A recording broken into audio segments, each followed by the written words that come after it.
ಮಳೆ ಬರುವಾಗ ಅವಳ ಸೀರೆ ಒದ್ದೆಯಾಯಿತು. ನನ್ನ ಕಣ್ಣು ಅವಳ ಸೌಂದರ್ಯ ಕಂಡು ನನ್ನ ತಮ್ಮ ಡ್ಯಾನ್ಸ್ ಮಾಡುತ್ತಿದ್ದವನಿಗೆ ಅವಳೇ ಸಮಾಧಾನ ಮಾಡಿದ್ದಳು. ಕತೆ ತುಂಬಾ ಇಂಟರೆಸ್ಟಿಂಗ್.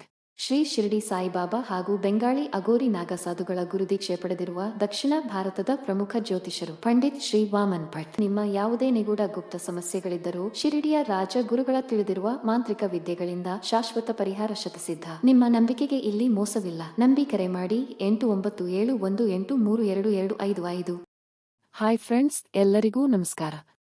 ಇವತ್ತಿನ ಕತೆ ಒಂದು ಕಾಲೇಜು ಹುಡುಗಿಯ ಮತ್ತು ಒಬ್ಬ ಬಡ ಹುಡುಗನ ನಡುವಿನ ಪ್ರೇಮಕತೆ. ಇಬ್ಬರೂ ಹೇಗೆ ಒಂದಾಗುತ್ತಾರೆ ಎಂದು ನೋಡೋಣ ಬನ್ನಿ. ನನ್ನ ಹೆಸರು ವಿನಯ್. ನನಗೆ 22 ವರ್ಷ. ನಾನು ಒಂದು ಚಿಕ್ಕ ಹಳ್ಳಿಯಲ್ಲಿ ವಾಸಿಸುತ್ತಿದ್ದೇನೆ. ನಮ್ಮದು ಬಡ ಕುಟುಂಬ. ಅಪ್ಪ ಕೂಲಿ ಕೆಲಸ ಮಾಡುತ್ತಾರೆ, ಅಮ್ಮ ಮನೆಯಲ್ಲಿ ಇರುತ್ತಾರೆ. ನನಗೊಬ್ಬ ತಂಗಿ ಇದ್ದಾಳೆ. ಅವಳು ಶಾಲೆಯಲ್ಲಿ ಓದುತ್ತಿದ್ದಾಳೆ. ನಾನು ಕಾಲೇಜಿನಲ್ಲಿ ಡಿಗ್ರಿ ಓದುತ್ತಿದ್ದೇನೆ. ನಮ್ಮ ಕಾಲೇಜಿಗೆ ಒಂದು ಹೊಸ ಹುಡುಗಿ ಬಂದಳು. ಅವಳ ಹೆಸರು ಸ್ಪಂದನಾ. ಅವಳು ನೋಡಲು ತುಂಬಾ ಸುಂದರವಾಗಿದ್ದಳು. ಬಿಳಿಯ ಮೈಬಣ್ಣ, ಉದ್ದನೆಯ ಕೂದಲು, ಚೂಪಾದ ಮೂಗು. ಅವಳು ಯಾವಾಗಲೂ ದುಬಾರಿ ಬಟ್ಟೆಗಳನ್ನು ಹಾಕುತ್ತಾಳೆ ಮತ್ತು ತುಂಬಾ ಸ್ಟೈಲಿಶ್ ಆಗಿರುತ್ತಾಳೆ. ಅವಳು ಶ್ರೀಮಂತ ಕುಟುಂಬಕ್ಕೆ ಸೇರಿದವಳು.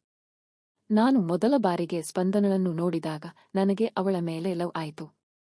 ಅವಳು ನನ್ನ ಕನಸಿನ ರಾಣಿ ಎಂದು ಅನಿಸಿತು. ಅವಳನ್ನು ಪಡೆಯಲು ನಾನು ಏನು ಬೇಕಾದರೂ ಮಾಡಲು ಸಿದ್ಧನಿದ್ದೆ. ಆದರೆ ನಾನು ಬಡವ, ಅವಳು ಶ್ರೀಮಂತಳು. ಅವಳು ನನ್ನನ್ನು ಇಷ್ಟಪಡುತ್ತಾಳೆಯೋ ಇಲ್ಲವೋ ಎಂದು ನನಗೆ ಗೊತ್ತಿರಲಿಲ್ಲ. ಅವಳೊಂದಿಗೆ ಮಾತನಾಡುವುದು ಹೇಗೆ ಎಂದು ನನಗೆ ತಿಳಿದಿರಲಿಲ್ಲ. ನಾನು ತುಂಬಾ ಹೆದರುತ್ತಿದ್ದೆ. ಒಂದು ದಿನ ಸ್ಪಂದನ ಕಾಲೇಜಿನ ಲೈಬ್ರರಿಯಲ್ಲಿ ಪುಸ್ತಕ ಓದುತ್ತಿದ್ದಳು. ನಾನು ಅವಳ ಹತ್ತಿರ ಹೋದೆ. ಹಾಯ್, ನಿನ್ನ ಹೆಸರೇನು? ನಾನು ಕೇಳಿದೆ. ನನ್ನ ಹೆಸರು ಸ್ಪಂದನಾ. ನಿನ್ನ ಹೆಸರೇನು? ಅವಳು ಕೇಳಿದಳು. ನನ್ನ ಹೆಸರು ವಿನಯ್, ನಾನು ಹೇಳಿದೆ. ನಾವು ಸ್ವಲ್ಪ ಹೊತ್ತು ಮಾತನಾಡಿದೆವು. ಅವಳು ತುಂಬಾ ಒಳ್ಳೆಯವಳಾಗಿದ್ದಳು ಮತ್ತು ಅವಳೊಂದಿಗೆ ಮಾತನಾಡುವುದು ನನಗೆ ತುಂಬಾ ಇಷ್ಟವಾಯಿತು. ಅವಳನ್ನು ಮತ್ತೆ ಭೇಟಿಯಾಗಲು ನಾನು ಬಯಸಿದ್ದೆ. ನಾನು ನಿಮ್ಮನ್ನು ಮತ್ತೆ ಭೇಟಿಯಾಗಬಹುದೇ? ನಾನು ಕೇಳಿದೆ. ಖಂಡಿತ, ಅವಳು ಹೇಳಿದಳು. ನಾನು ಪ್ರತಿದಿನ ಇಲ್ಲಿಗೆ ಬರುತ್ತೇನೆ. ಸರಿ, ನಾನು ಹೇಳಿದೆ. ನಾನು ನಾಳೆ ನಿಮ್ಮನ್ನು ಭೇಟಿಯಾಗುತ್ತೇನೆ. ನಾನು ಸ್ಪಂದನಗೆ ವಿದಾಯ ಹೇಳಿದೆ ಮತ್ತು ನಾನು ಮನೆಗೆ ಹೋದೆ. ನಾನು ಸ್ಪಂದನಳ ಬಗ್ಗೆ ಯೋಚಿಸುತ್ತಾ ಹಾಸಿಗೆಗೆ ಹೋದೆ. ಅವಳು ನನ್ನನ್ನು ತುಂಬಾ ಆಕರ್ಷಿಸಿದಳು ಮತ್ತು ನಾನು ಅವಳನ್ನು ಮತ್ತೆ ಭೇಟಿಯಾಗಲು ಕಾತುರನಾಗಿದ್ದೆ. ಮಾರನೆಯ ದಿನ ನಾನು ಬೇಗ ಎದ್ದು ಸ್ಪಂದನಳನ್ನು ಭೇಟಿಯಾಗಲು ಹೋದೆ. ನಾನು ಅವಳಿಗಾಗಿ ಕಾದು ಕುಳಿತೆ. ಸ್ವಲ್ಪ ಸಮಯದ ನಂತರ ಸ್ಪಂದನ ಬಂದಳು. ನಾನು ಅವಳನ್ನು ನೋಡಿದಾಗ ನಾನು ಸಂತೋಷದಿಂದ ತುಂಬಿ ಹೋದೆ. ಹಾಯ್, ನಾನು ಹೇಳಿದೆ.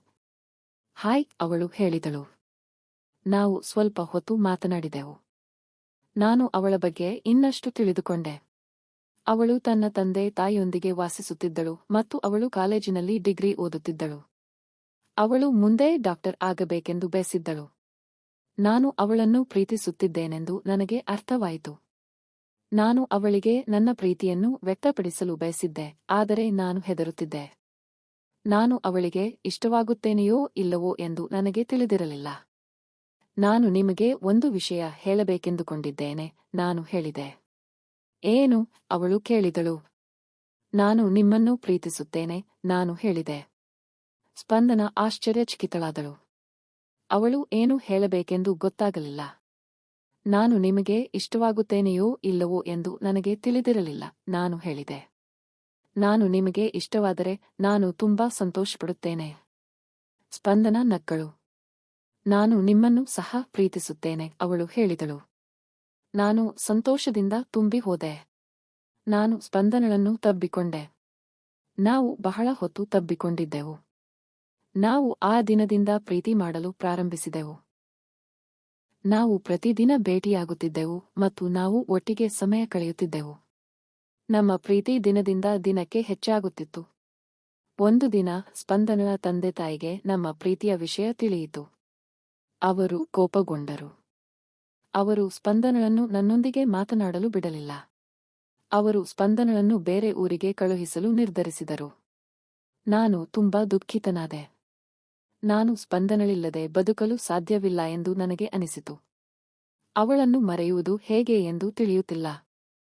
ಸ್ಪಂದನಳನ್ನು ಬೇರೆ ಊರಿಗೆ ಕಳುಹಿಸಿದರು. ನಾನು ಅವಳನ್ನು ನೋಡಲು ಸಾಧ್ಯವಾಗಲಿಲ್ಲ. ನಾನು ಅವಳನ್ನು ತುಂಬಾ ಮಿಸ್ ಮಾಡಿಕೊಳ್ಳುತ್ತಿದ್ದೆ. ಪ್ರತಿದಿನ ಅವಳ ನೆನಪಿನಲ್ಲಿ ಕಳೆಯುತ್ತಿದ್ದೆ. ಅವಳಿಲ್ಲದೆ ನನ್ನ ಜೀವನ ವ್ಯರ್ಥ ಎಂದು ಅನಿಸಿತು. ನಾನು ನಿರ್ಧಾರ ಮಾಡಿದೆ. ಸ್ಪಂದನಳನ್ನು ಹುಡುಕಿಕೊಂಡು ಹೋಗಬೇಕು. ಅವಳನ್ನು ಮರಳಿ ಪಡೆಯಬೇಕು. ನಾನು ನಮ್ಮ ಊರನ್ನು ಬಿಟ್ಟು ಹೊರಟೆ.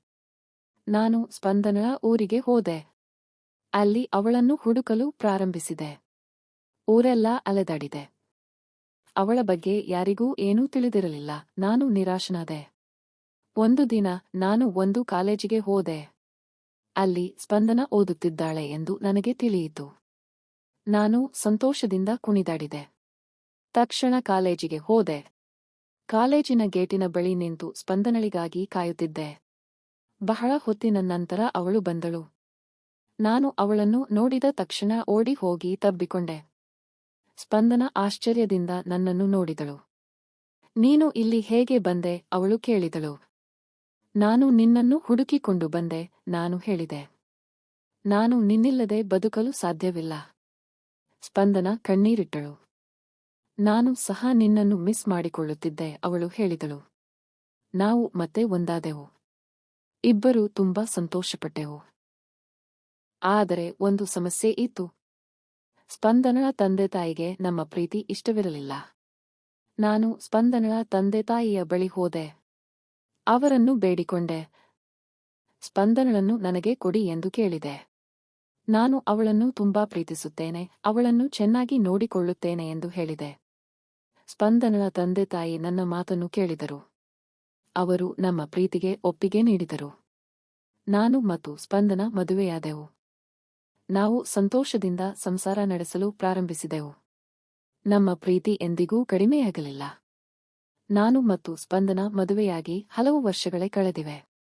ನಮಗೆ ಇಬ್ಬರು ಮಕ್ಕಳಿದ್ದಾರೆ. ಒಂದು ಗಂಡು ಮಗು ಮತ್ತು ಒಂದು ಹೆಣ್ಣು ಮಗು. ನಮ್ಮ ಮಕ್ಕಳು ತುಂಬಾ ಚೆನ್ನಾಗಿ ಓದುತ್ತಾರೆ ಮತ್ತು ತುಂಬಾ ಒಳ್ಳೆಯವರಾಗಿದ್ದಾರೆ. ನಾವು ನಮ್ಮ ಮಕ್ಕಳನ್ನು ಚೆನ್ನಾಗಿ ನೋಡಿಕೊಳ್ಳುತ್ತೇವೆ. ಅವರಿಗೆ ಒಳ್ಳೆಯ ಶಿಕ್ಷಣ ನೀಡುತ್ತೇವೆ. ಅವರಿಗೆ ಒಳ್ಳೆಯ ಸಂಸ್ಕೃತಿ ಮತ್ತು ಸಂಪ್ರದಾಯಗಳನ್ನು ಕಲಿಸುತ್ತೇವೆ. ನಮ್ಮ ಮಕ್ಕಳು ದೊಡ್ಡವರಾಗಿ ಸಮಾಜದಲ್ಲಿ ಒಳ್ಳೆಯ ಹೆಸರು ತರಬೇಕೆಂದು ನಾವು ಬಯಸುತ್ತೇವೆ. ನಾನು ಮತ್ತು ಸ್ಪಂದನ ಈಗಲೂ ಪ್ರೀತಿಯಿಂದ ಇದ್ದೇವೆ. ನಮ್ಮ ಪ್ರೀತಿ ದಿನದಿಂದ ದಿನಕ್ಕೆ ಹೆಚ್ಚಾಗುತ್ತಿದೆ. ನಾವು ಒಂದು ಒಳ್ಳೆಯ ಜೀವನವನ್ನು ನಡೆಸುತ್ತಿದ್ದೇವೆ. ನಮಗೆ ಯಾವುದೇ ಕೊರತೆ ಇಲ್ಲ. ನಾನು ಒಂದು ಸಣ್ಣ ಅಂಗಡಿಯನ್ನು ತೆರೆದಿದ್ದೇನೆ. ನಾನು ಅದರಲ್ಲಿ ದಿನಸಿ ಮತ್ತು ಇತರ ವಸ್ತುಗಳನ್ನು ಮಾರಾಟ ಮಾಡುತ್ತೇನೆ. ನಾನು ಒಳ್ಳೆಯ ಹಣ ಸಂಪಾದಿಸುತ್ತಿದ್ದೇನೆ. ನಾನು ನನ್ನ ಕುಟುಂಬವನ್ನು ಚೆನ್ನಾಗಿ ನೋಡಿಕೊಳ್ಳುತ್ತಿದ್ದೇನೆ. ಸ್ಪಂದನ ಡಾಕ್ಟರ್ ಆಗಿದ್ದಾಳೆ.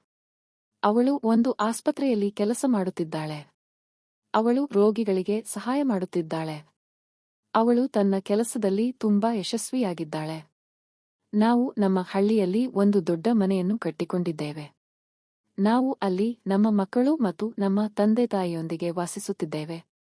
ನಮ್ಮ ಕುಟುಂಬ ತುಂಬಾ ಸಂತೋಷವಾಗಿದೆ.